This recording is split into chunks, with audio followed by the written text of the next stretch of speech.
The gate alarm went off at 6 in the morning, and Daniel Reyes was the only one who heard it. He was already awake. He was always awake before the sun, sitting on the edge of his bed with his boots half-laced, thinking about the electric bill he had not paid and the son who was sleeping in the next room with a nebulizer machine that needed a new filter he could not afford. When the alarm on his phone buzzed with the address of the job site, he almost laughed. Whitfield Estate. He had driven past the gates of that place 100 times without ever once imagining he would be let inside. He got the call because the regular contractor broke his wrist. Daniel got the call because he was cheap, available, and did not ask questions. He needed the money more than he needed his pride, so he said yes before the woman on the phone finished her sentence. He left his son Eli with the neighbor, an older woman named Carol who fed him cereal and let him watch cartoons and never once made Daniel feel like a burden for asking. Then he drove 40 minutes out of the city, past the point where the houses stopped being houses and started being properties, until he reached a gate that looked like it belonged to a museum instead of a home. A man in a golf cart met him at the entrance and did not smile. "Follow me," he said. "Do not go anywhere in the main house. Pool house only. Somebody will be watching." Daniel nodded and followed the golf cart down a long paved road lined with trees that had clearly been planted just to look expensive. He tried not to stare at the house itself, a glass and stone structure so large it looked like it had its own weather system. He failed. He stared anyway. The pool house needed new plumbing under the floor and a cracked support beam replaced. Simple work. Beneath what he used to be trained for, but simple work paid simple money, and simple money was what he needed. He had been working for almost 2 hours, sweat soaking through his shirt, when he felt like he was being watched. He turned around slowly, the way you do when you are not sure if you are imagining something or not. A girl sat in a wheelchair at the edge of the covered patio, maybe 15 feet away, half hidden behind a wall of glass. She was watching him with the kind of stillness that did not belong to most children her age. She did not wave. She did not look away when he caught her staring. She just watched, like she was studying him the way scientists study something they do not yet understand. He guessed she was 7 or 8. Her hair was pulled back tight, and her hands rested on the wheels of her chair the way someone rests their hands on the arms of a car seat, ready but not moving. "Hey there," he said, because it felt wrong to just keep working like she was not there. She did not answer. A woman appeared behind her a moment later, tall, elegant in a way that looked exhausting to maintain, and put both hands gently on the handles of the wheelchair. "Sophia," she said softly, "we don't bother the workers, sweetheart." The girl did not look at her mother. She kept looking at Daniel a moment longer, like she was deciding something, and then let herself be wheeled away without a word. Daniel turned back to the broken beam and told himself it was none of his business. He believed that for exactly 1 hour. At lunch, he sat on the tailgate of his truck, eating a sandwich he had made that morning, and the same woman from before walked toward him carrying 2 bottles of water. She held one out. "I'm Victoria," she said. "I hope Sophia didn't scare you off. She doesn't usually pay attention to anyone." He took the water and thanked her, careful with his words, the way you learn to be careful when you work in houses that are not yours. "She's got good instincts," Daniel said. "Most kids that age don't hold still that long." Victoria's face did something complicated, a flicker of a smile that did not quite finish forming. "She used to never hold still," she said. "She was accident-prone in the best way. Always climbing something, always running somewhere." Then Victoria stopped herself, the way people do when they have said more than they meant to say to a stranger fixing a pipe. "I should let you get back to it," she said, and walked away before he could respond. Daniel watched her go and felt something tighten in his chest that he did not have a name for yet. He worked through the afternoon without seeing the girl again, but he found himself glancing at the glass wall of the main house more than once, half expecting to see her there. Around 4, as he was packing his tools, he noticed something. A groove was worn into the stone path leading from the patio to the garden gate, an odd, narrow track, the kind of pattern made by wheels turning the same tight angle again and again and again. Someone had tried, over and over, to get a wheelchair through a gap that was simply too narrow. There were scuff marks on the stone where the wheels had caught and stopped. He looked at the gate. It would take him 20 minutes, maybe less, to widen the gap and smooth the stone lip that was catching the wheels. It was not his job. Nobody had asked him to do it. It was not on the invoice, and men like him did not do extra work for families like this, because extra work for free was how people like him got taken advantage of. He did it anyway. He worked quietly, quickly, and left before anyone came to check on him, packing his tools into the truck bed as the sun started dipping behind the tree line. He did not mention it to Victoria. He did not mention it to the security man at the gate. He simply drove home, picked up Eli from Carol's house, and made dinner out of whatever was left in the refrigerator. The next morning, his phone rang before he had even poured his coffee. It was Victoria. "Can you come back today?" she said. "There's more work. I'll pay double your rate." He said yes before she finished the sentence. When he arrived, the golf cart driver waved him through without stopping him this time. He noticed the gate first, the one he had widened. There were fresh wheel marks on the stone, clean ones, made by a chair rolling straight through without catching. He found Victoria waiting near the pool house, arms crossed, studying him the way her daughter had studied him the day before. "Did you fix that gate?" she asked. He considered lying. It would have been easier. Instead, he told the truth, because the truth was simpler to hold on to. "The wheels were catching on the stone," he said. "Took me 20 minutes. Victoria was quiet for a long moment. "She went through that gate herself this morning," she said.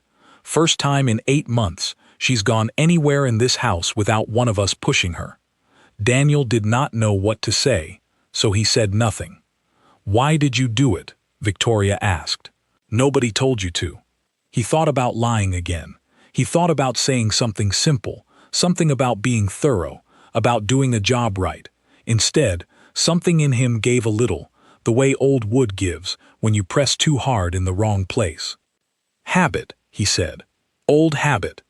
Victoria tilted her head slightly, the way people do when they sense there is a locked door nearby and they are deciding whether to knock. "What kind of habit?" she asked.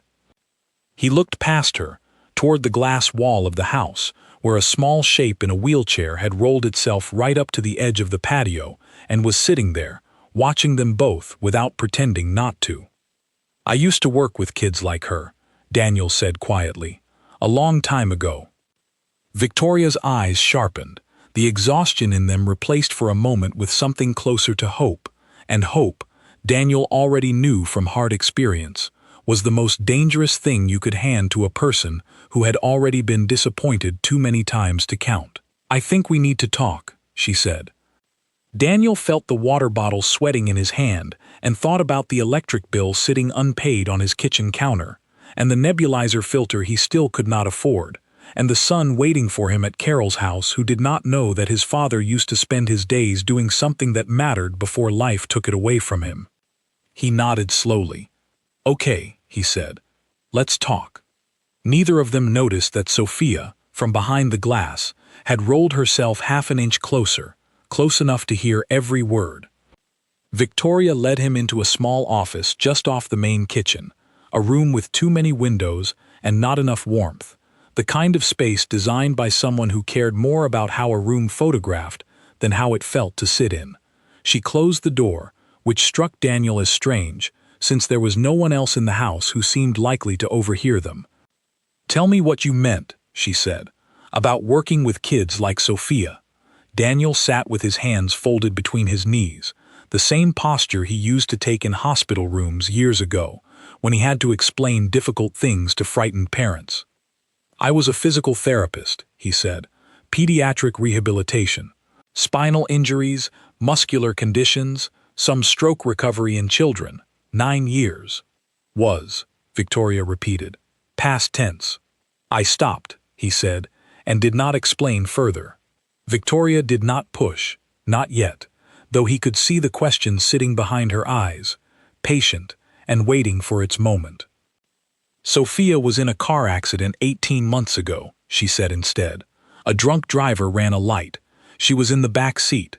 The doctors said she was lucky to survive it at all, and I have never once felt lucky since they said that word to me. She has been through 4 different specialists, Victoria continued, her voice flattening the way voices do when they have repeated the same painful sentence too many times. 2 in this country, 1 in Switzerland, 1 who flew here from Germany for 6 months and stayed in our guest house. Every single one of them told us something different. One said she would never regain sensation below her waist. Another said the nerve pathways were intact and it was simply a matter of time and repetition. We have spent more money than most people make in a lifetime, and my daughter still cannot stand on her own. Daniel listened without interrupting, the way he had trained himself to do a long time ago, back when listening was still part of his job. She used to be the loudest person in any room, Victoria said, her composure cracking slightly at the edges. Now she barely speaks unless it's to correct someone. She corrects doctors. She corrects therapists. She stopped trusting anyone who told her they could help, because everyone who has ever told her that has eventually failed her. "I'm not going to promise you anything," Daniel said quietly. Something in Victoria's shoulders loosened at that, just slightly, as though the absence of a promise was itself a kind of relief. "I don't want promises," she said. "I want someone who will actually look at her instead of looking at a chart. Will you just talk to her?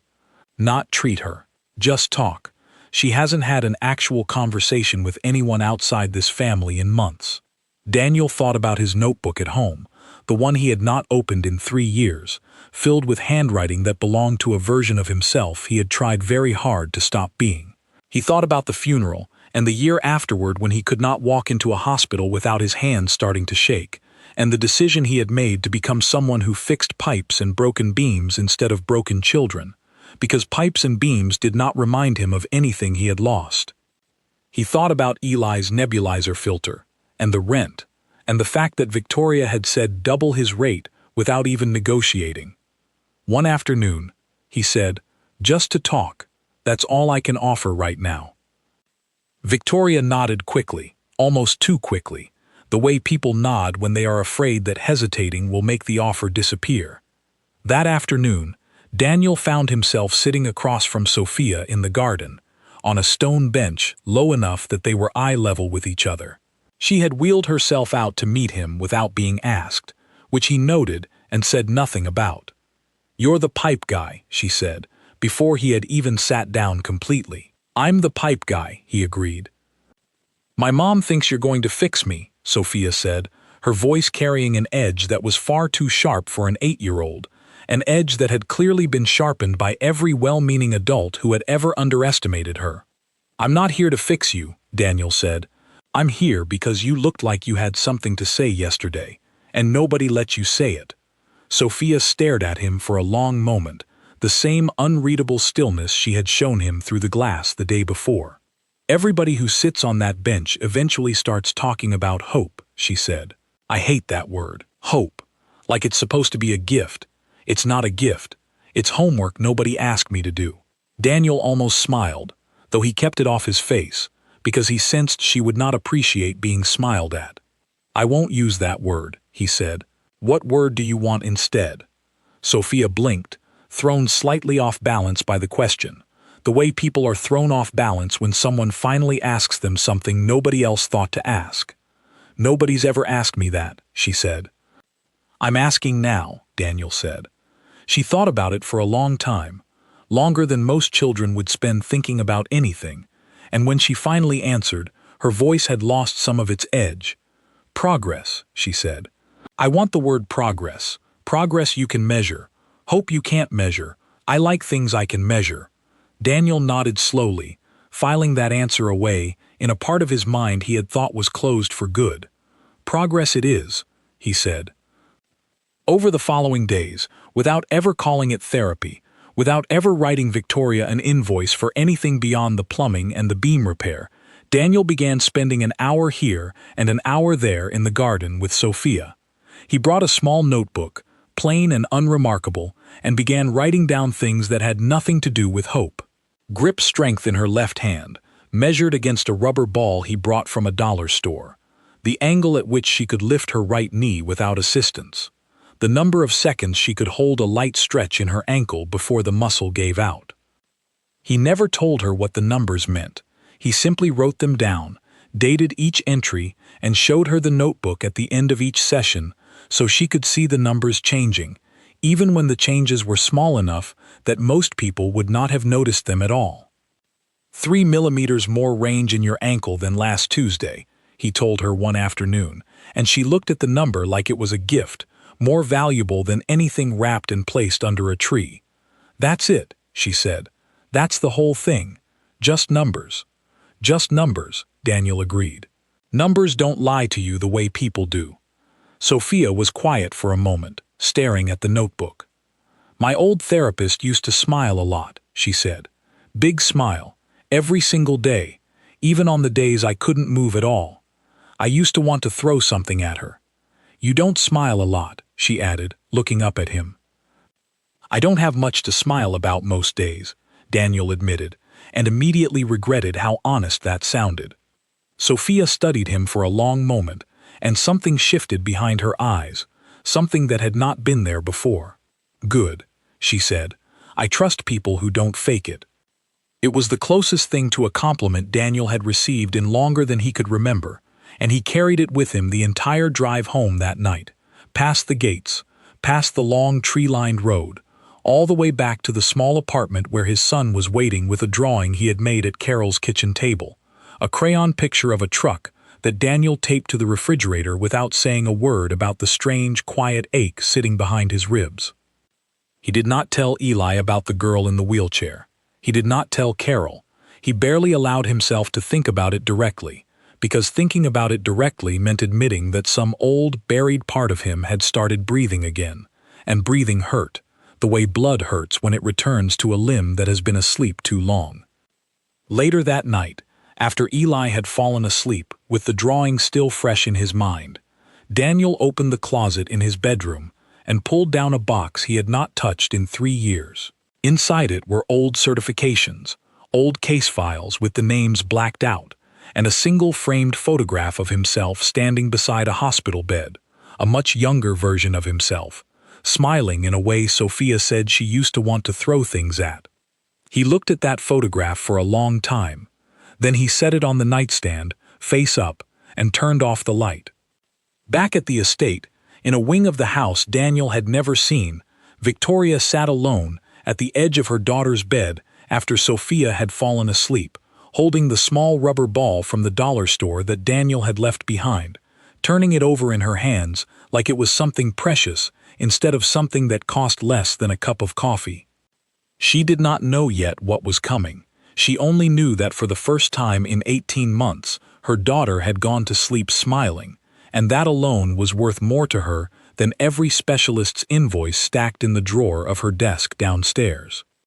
What she did not know, and would not learn for weeks, was the 2-word confession Sophia had whispered to her a few nights earlier, words Victoria had chosen not to repeat to anyone, not even to her husband, because repeating them out loud felt like it would make them permanently true. They stopped believing, Sophia had whispered. That's why I stopped trying. Victoria held on to those words the way she now held on to the rubber ball, quietly, privately, waiting to see if a man who fixed pipes for a living might somehow be the one person who could prove her daughter wrong. Marcus Whitfield had been in Singapore for 11 days, closing a deal that would eventually be worth more than most small countries produce in a year, and he came home expecting the same quiet, careful house he always came home to. A house where his daughter sat in her chair by the window, polite and distant, greeting him the way people greet a relative they respect but do not fully know. He came home instead to the sound of laughter coming from the garden, real laughter, the kind that used to fill the house before the accident, before doctors, before silence became the family's default setting. He walked toward the sound before he even set down his travel bag. What he found stopped him at the edge of the patio. His daughter was sitting in her wheelchair beneath the old oak tree, laughing so hard she had to hold the arm of the chair to steady herself, while a man in work clothes knelt beside her holding a rubber ball above her head, letting her swat at it, and miss, again and again, both of them clearly enjoying the game far more than its simplicity should have allowed. "Who is that?" Marcus said, his voice carrying the particular sharpness of a man who had built an empire by never letting anything happen on his property that he had not personally approved. Victoria, standing nearby with a tablet in her hand, turned toward him with an expression he had not seen on her face in over a year. "That's Daniel," she said. "He's been working with Sophia." "Working with her," Marcus repeated. "Working with her how? We have contracts with 3 separate clinics. We have specialists on retainer. Who authorized a stranger to work with our daughter?" "I did," Victoria said simply. Marcus crossed the patio in long strides, and Daniel stood as he approached, the rubber ball still in his hand, his posture calm in a way that instantly irritated a man who was used to people being nervous around him. "I don't know who you are," Marcus said, "or what you think you're doing here, but you do not have permission to be anywhere near my daughter without proper credentials and a signed agreement reviewed by legal counsel." "Dad," Sophia said, her voice sharp with an embarrassment that surprised everyone, including herself. Marcus did not look at her. His eyes stayed locked on Daniel, searching for the tell, the flinch, the sign of a man caught doing something he should not have been doing. Daniel did not flinch. He set the rubber ball down on the arm of Sophia's wheelchair, reached into his back pocket, and pulled out a small, worn notebook. "I'm not a doctor," Daniel said. "I'm not charging you for any of this. I used to be a pediatric physical therapist. I noticed some things while I was fixing your pool house, and your wife asked me to talk to your daughter. That's all this has ever been. Talking and paying attention." He held the notebook out, and Marcus, more out of habit than curiosity, took it and opened it. Page after page held nothing but numbers, dates, measurements, small notes in careful handwriting, none of them promising anything, none of them making claims. Grip strength increased from 11 to 14 on the dynamometer scale. Right ankle dorsiflexion improved by 4 degrees over 11 days. No claims, no hope sold, just data, patient and unglamorous, the kind of record a scientist keeps, not the kind a con artist invents to impress a wealthy family. Marcus flipped through several pages in silence. "You wrote all of this," he said finally. "I wrote all of this," Daniel said. "If you want, I'll stop today. I understand this is your house and your daughter, and none of this is my decision to make. But before you decide, I'd ask you to talk to her about how she's been feeling the last 2 weeks. Not to me, to you." Marcus looked past Daniel, toward his daughter, who was watching the exchange with the same unreadable stillness she had shown Daniel on the very first day, though something in her expression now carried a plea she had not allowed herself to show anyone in a very long time. "Please don't make him leave," Sophia said quietly. "He's the only one who doesn't talk to me like I'm made of glass." Marcus stood there for a long moment, the notebook still open in his hands, the numbers on the page refusing to argue with him the way people usually did. He had spent his entire career trusting data over sentiment, distrusting anyone who came to him with feelings instead of figures, and here was a man who had handed him figures instead of feelings, unprompted, without being asked to justify himself. He closed the notebook slowly and handed it back. "I want a full medical review of every method you're using," he said.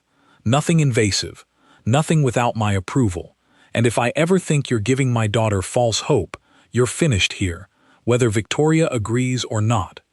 "Understood," Daniel said. Marcus turned and walked back toward the house without another word, though Victoria caught the smallest shift in his shoulders as he went, a loosening that had not been there when he arrived, the posture of a man who had just been handed the first piece of real, uncomplicated evidence he had seen in 18 months. That night, after Marcus had gone into his study and closed the door the way he always did when he needed to think without an audience, Victoria sat on the edge of Sophia's bed and brushed her daughter's hair back from her forehead. "You told your father you didn't want Daniel to leave," Victoria said gently. "That's the first time you've asked for anything in a long time." Sophia was quiet for a moment, staring at the ceiling. "Can I tell you something?" she said. "And you won't tell him." Victoria's chest tightened, the way a mother's chest tightens when a child asks permission before speaking. because that permission means the child has learned that honesty has consequences. You can tell me anything, Victoria said. I used to think everyone stopped believing I would get better, Sophia said. Not just the doctors. You and Dad too. I could see it on your faces every time a new specialist said something disappointing. I stopped trying because trying felt like it made everyone sadder, not happier. It felt safer to just stop. Victoria did not trust herself to speak for a moment. She simply held her daughter's hand, feeling the same rubber ball calluses that had begun forming faintly on her daughter's palm from squeezing it every day. Small proof of effort that had not existed 2 weeks earlier. I never stopped believing in you, Victoria finally said, though even as she said it, she understood that belief and behavior are not always the same thing, and that a child can feel the difference long before an adult admits it exists. I know that now, Sophia said. Daniel doesn't look sad when I don't get something right on the first try. He just writes the number down and says we'll try again tomorrow. Nobody else ever just tried again tomorrow.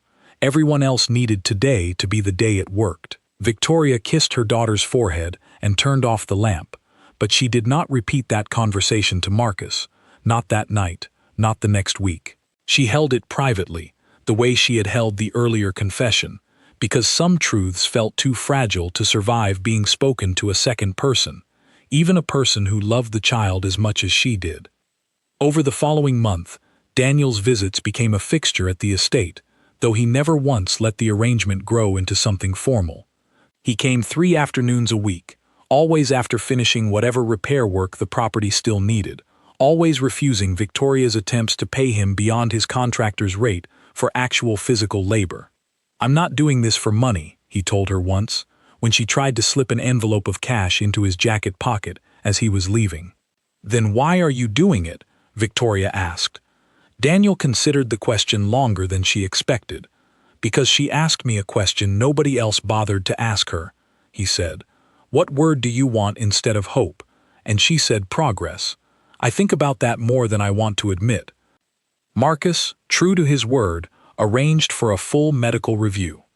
2 independent specialists examined Daniel's methods, cross-checked his measurements against Sophia's medical history, and confirmed that nothing he was doing carried any risk, and that the gains, while modest, were consistent and real. When the report came back clean, Marcus said nothing to Daniel directly. He simply stopped hovering during the sessions, a small but significant surrender for a man who had never once in his adult life stopped hovering over anything that mattered to him. Eli, meanwhile, began asking questions of his own. He noticed his father coming home later some days, quieter but somehow lighter, humming faintly while he made dinner instead of eating in silence the way he usually did. Where do you go after work now? Eli asked one evening, poking at his food with the particular directness that only a child can manage without meaning any harm by it. I help a girl who's learning to walk again, Daniel said simply. Is she nice? Eli asked. She's tough, Daniel said. Tougher than most adults I know. Eli seemed satisfied with that answer, the way children often are satisfied with less explanation than adults assume they need, and went back to his dinner without asking anything further. Daniel did not tell his son who the girl's family was, or how large their house was, or how strange it felt some mornings to drive from his small apartment to a property worth more than every building on his own street combined. He kept the 2 worlds separate in his mind, the way he had learned to keep certain things separate ever since the year his wife died, a year he still could not think about directly without his hands wanting to shake. Sophia's progress, meanwhile, continued in small, unglamorous steps. She could now hold a stretch in her ankle for nearly 20 seconds. Her grip strength had nearly doubled from where it started. More importantly, though it was the kind of thing no chart could ever measure, she had started talking again, really talking, about school, about a book she was reading, about a boy in her old class she used to think was funny before the accident took her out of that classroom entirely. One afternoon, sitting in the garden with the notebook open between them, Sophia looked up at Daniel with an expression he had not seen on her before, something unguarded, something almost fragile in its honesty. Do you think I'll ever stand up again? She asked. Really stand, not just lean on something. Daniel closed the notebook slowly, giving himself a moment before answering, because he had learned a long time ago that the way you answer a question like that matters as much as the answer itself. "I don't know," he said honestly. "I'm not going to pretend I know something I don't. But I know your ankle holds a stretch 3 times longer than it did a month ago, and I know your grip strength has nearly doubled, and I know you're the kind of kid who keeps trying even on the days it doesn't work. That's the only thing I actually know for certain." Sophia considered his answer for a long moment, and something in her posture settled, the way a person settles when they have been handed the truth instead of a comfortable lie. "That's a good answer," she said. "Better than hope." Daniel allowed himself, for the first time since he had started coming to the estate, a small and genuine smile, the kind Sophia had once said she wanted to throw things at, except this time she did not throw anything. She simply smiled back, small and cautious, but real, and for a moment neither of them said anything else at all, because nothing else needed to be said. The fall happened on a Tuesday, the kind of ordinary afternoon that gives no warning before it turns into something else entirely. Daniel had been helping Sophia practice a new exercise, one designed to test whether she could bear a small amount of weight through her legs while holding on to parallel support bars that Victoria had ordered from a medical supply company weeks earlier, expensive imported equipment that had arrived with instructions written in 3 languages and none of them particularly helpful. Sophia had been doing well, better than well. She had held herself upright for almost 8 seconds, her arms trembling with effort, her face set in the fierce concentration Daniel had come to recognize as her most honest expression, when her left knee buckled without warning. She went down fast, the bars offering no real cushion, her shoulder catching the edge of one support pole on the way to the ground. Daniel was there almost instantly, catching most of the fall, but not all of it, and Sophia hit the ground hard enough that the sound of it seemed to echo across the entire garden. For one terrible second, nobody moved. Then Sophia started crying, not the frustrated tears of a child who had failed at something, but real tears, pain and fear tangled together, and Victoria came running from the house so fast she nearly fell herself. "What happened?" Victoria said, dropping to her knees beside her daughter, her voice cracking with a fear that had been buried but never fully gone. "What happened to her?" "Her knee gave out," Daniel said, his own voice unsteady in a way it had not been in weeks. "I had her. I almost had her." "Almost," Victoria repeated, the word landing with a weight neither of them wanted it to carry. They got Sophia inside, checked her over, confirmed there was no serious injury beyond a bruised shoulder and a scraped elbow, but the damage that mattered most was not visible on any scan. Sophia would not speak for the rest of the day. She turned her face to the wall whenever anyone came into her room, and refused the rubber ball when Victoria tried gently to hand it to her. Marcus came home early that evening after Victoria called him, his face carrying an expression Daniel had not seen on him before. Not anger exactly, but something colder, more controlled, the look of a man preparing to make a decision he had already made before he even walked in the door. "We're done," Marcus said, standing in the hallway outside Sophia's room where Daniel had been waiting, uncertain whether to leave or stay. "This experiment, whatever this has been, it's over." "She's going to be fine," Daniel said. "Physically, she's fine. This happens in rehabilitation. Setbacks happen. It doesn't mean anything went wrong. It means my daughter fell on the ground crying in pain," Marcus said, his voice rising slightly before he caught himself and brought it back down. "It means we let a contractor with no current license, no clinical oversight, and no legal accountability put his hands on our child, and she got hurt." "I understand why you're angry," Daniel said. "You don't understand anything," Marcus said. "You don't know what it's like to watch your child suffer and feel powerless to stop it. You don't know what that does to a person."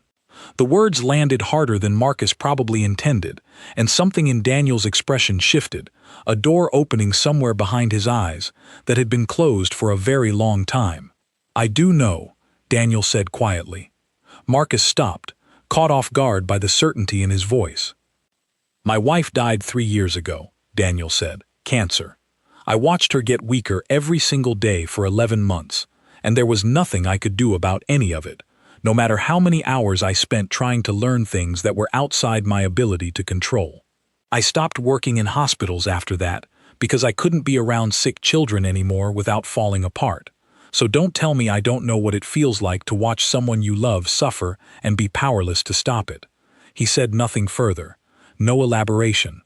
No details about the funeral, or the year that followed, or the reason he had chosen construction work over medicine, or the nights he still woke up reaching for someone who was no longer there.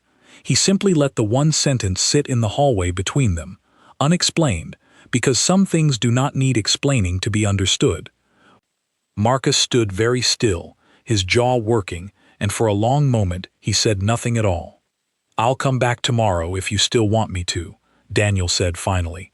"If you don't, I understand, but I'd ask you to talk to Sophia first before you decide anything permanent. Ask her what she wants, not just what feels safest for you." He left without waiting for an answer, walking out through the same gate he had widened months earlier, the one that still bore the smooth, clean wheel tracks of a girl who had learned to move through it on her own. That night, Marcus sat by his daughter's bed long after Victoria had gone to sleep, watching Sophia's face in the dim light from the hallway, searching for some sign of the daughter he remembered before the accident, the one who used to run through this same house without a single moment of hesitation. "Dad," Sophia said quietly, her eyes still open in the dark. "Are you going to make him stop coming?" Marcus was quiet for a long moment. "I don't know," he said honestly, which was more honesty than he usually allowed himself with his daughter, a habit built up over years of trying to protect her from uncertainty she was clearly capable of handling far better than he gave her credit for. "I don't want him to stop," Sophia said. "I know I fell today. It hurt, and I was scared, and I cried more than I wanted to. But it's the first time I've fallen trying to do something instead of just sitting still being safe. I'd rather fall trying than never try at all." Marcus felt something crack quietly in his chest, the particular ache of hearing his own child articulate a truth he had spent his entire adult life avoiding in himself, a man who had built an empire by taking enormous risks with money while refusing to take any emotional risk at all with the people he loved most. "You sound like your mother," he said softly. "I sound like myself," Sophia said, and closed her eyes. Marcus did not sleep much that night. He sat in his study with the lights off, turning over Daniel's one unexplained sentence again and again in his mind, the confession about a dead wife delivered without a single request for sympathy, offered only as evidence, the same way Daniel had offered his notebook full of numbers weeks earlier. No performance, no manipulation, just the plain, unadorned truth of a man who had lost something enormous and kept working anyway, quietly, without asking anyone to notice. He thought about all the specialists his money had purchased over the past 18 months, all of them polished, all of them confident, none of them willing to sit on the ground and get hurt alongside his daughter, the way this stranger apparently had, without flinching, without complaint, simply catching what he could of the fall and staying present for the part he could not prevent. The next morning, Daniel arrived at the gate, uncertain whether he would even be allowed through. The security man waved him in without a word. He found Marcus waiting near the pool house, arms crossed, his expression unreadable in the early light. "I talked to my daughter last night," Marcus said. "She wants you to keep coming." Daniel exhaled slowly, some tension leaving his shoulders that he had not realized he was carrying. "And you?" Daniel asked. "What do you want?" Marcus was quiet for a long moment, looking past Daniel toward the garden, where Sophia had already wheeled herself outside despite the bruise still darkening along her shoulder, waiting for the day's session to begin as though nothing at all had happened the day before. "I want to stop being afraid of watching her try," Marcus said finally. "I've spent 18 months protecting her from failure so carefully that I forgot failure is sometimes the only proof that someone is actually trying at all." He looked back at Daniel. "Keep coming," he said, "but if she falls again, I want to be the one who catches her next time. Not because I don't trust you, because I think I owe her that." Daniel nodded, understanding exactly what Marcus meant. A father finally choosing to be present for the difficult parts, instead of simply funding a solution and staying at a comfortable distance from the risk. "Fair enough," Daniel said. They walked toward the garden together, and for the first time since Daniel had started coming to the estate, Marcus followed him all the way to the bench beneath the oak tree and sat down beside his daughter instead of watching from the house, close enough this time to catch her himself if her knee gave out again, close enough to be part of the fall instead of merely the audience to it. Sophia looked between her father and Daniel, and something in her face relaxed in a way neither of them had ever seen before, the particular relief of a child who finally understands that the people around her are no longer afraid of her trying.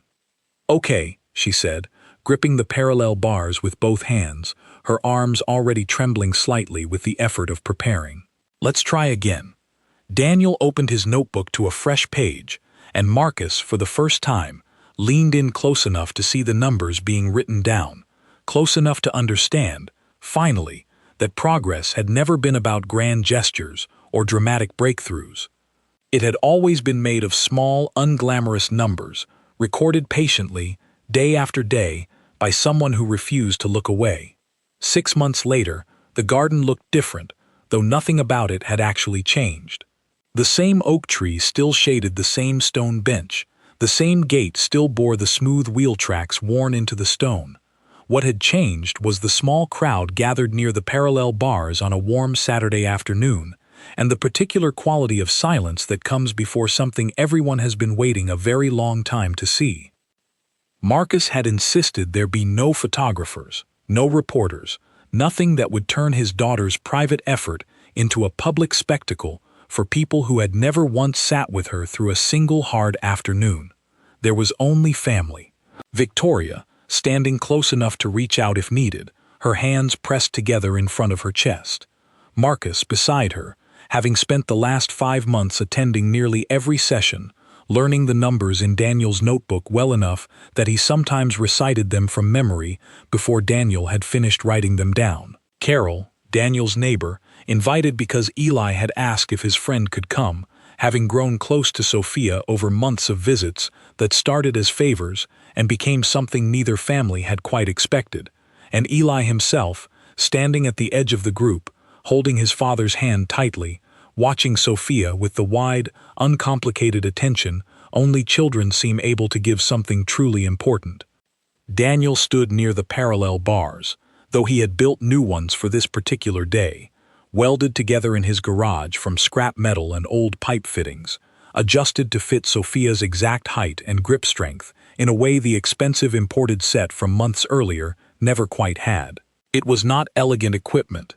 It looked exactly like what it was, something built by hand, without a manufacturer's label, without a price tag that meant anything to anyone in that garden. Sophia sat in her wheelchair in front of the bars, her hands already gripping them tightly, her face set in the same fierce concentration Daniel had come to know so well over the months of small, unglamorous progress that had led to this particular afternoon.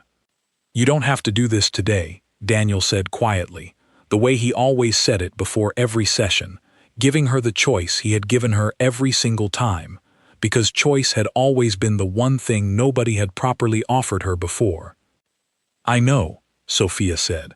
"I want to." She pushed herself up.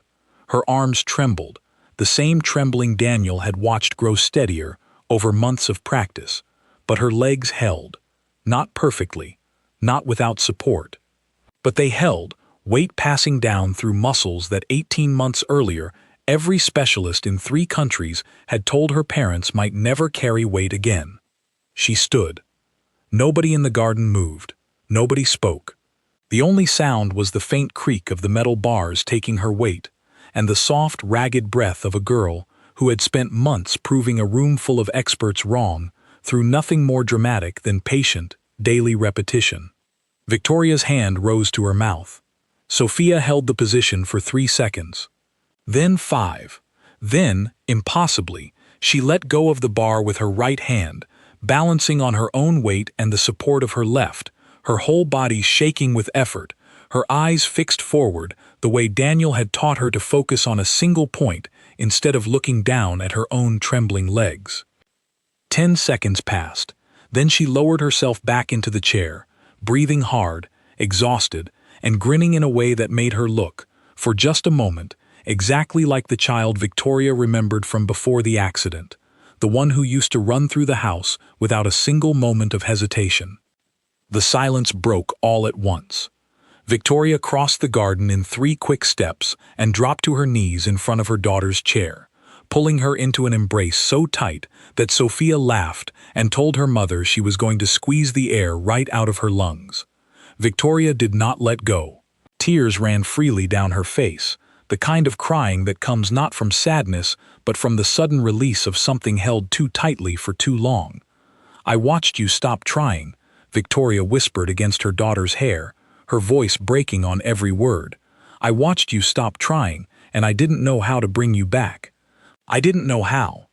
"You didn't bring me back," Sophia said softly, pulling back just enough to look her mother in the eyes. "I brought myself back. You just believed me when I said I wanted to try again. That's all I ever needed, somebody to believe me instead of just hoping for me." Victoria broke down completely at that. The composed, exhausted woman who had spent 18 months holding an entire household together, finally allowing herself to fall apart in front of everyone. Not from grief this time, but from something closer to relief, so enormous it needed somewhere to go. Marcus knelt beside them both, one hand resting on his daughter's shoulder, the other finding his wife's back, and for a long moment the 3 of them simply stayed there together, saying nothing, because nothing needed saying. Daniel stood a short distance away, notebook still in his hand, watching the family he had quietly become part of without ever intending to, and felt Eli's small hand slip into his own. "Did I do good?" Sophia called out to him eventually, her voice still catching from the effort, but bright, genuinely bright in a way it had not been in a very long time. "You did better than good," Daniel said. 12 seconds, new record. Sophia laughed, the sound of it carrying easily across the garden, and even Marcus, a man who had spent his career keeping his emotions locked carefully behind boardroom composure, laughed along with her. Later that evening, after the small gathering had wound down and Sophia had been carried up to bed, exhausted but happy, Marcus found Daniel packing his tools into his truck at the edge of the driveway. "I want to offer you something," Marcus said. "Not charity, a position, a clinic, fully funded, built specifically for children like Sophia, kids who've been failed by systems that move too fast and promise too much. You'd run it. Your methods, your notebook, your way of doing things, not mine." Daniel was quiet for a long moment, old habits rising in him, the instinct to say no out of caution, out of the deep-rooted belief that men like him did not get offered things like this, without some catch waiting underneath. "I don't know if I'm the person for something that big," he said finally. "You're exactly the person for something that big," Marcus said. "You're the only person who ever looked at my daughter and saw a kid worth measuring instead of a problem worth managing." Before Daniel could answer, a small voice called out from the doorway behind them. "Say yes," Sophia said, wheeling herself out despite Victoria's protest that she should already be asleep. "You spent months teaching me not to be afraid of trying something hard just because it might not work. Take your own advice for once." Daniel looked at her for a long moment, this girl who had once told him she hated the word hope, who had learned instead to trust the quiet, unglamorous language of progress, measured one small number at a time. He thought about his son, asleep now in the back seat of his truck after a long, happy day, and about the box in his closet, holding an old photograph he had not been able to look at for 3 years, until the week he met a stubborn, sharp-tongued 8-year-old who refused to be spoken to like she was made of glass. "Okay," Daniel said finally. "Yes." Sophia grinned, satisfied, and wheeled herself back toward the house before anyone could say anything more, calling over her shoulder that she expected her own clinic session to be scheduled first every single week, no exceptions, because she had, after all, been his very first patient, and some things deserve to stay measured, permanent, and true.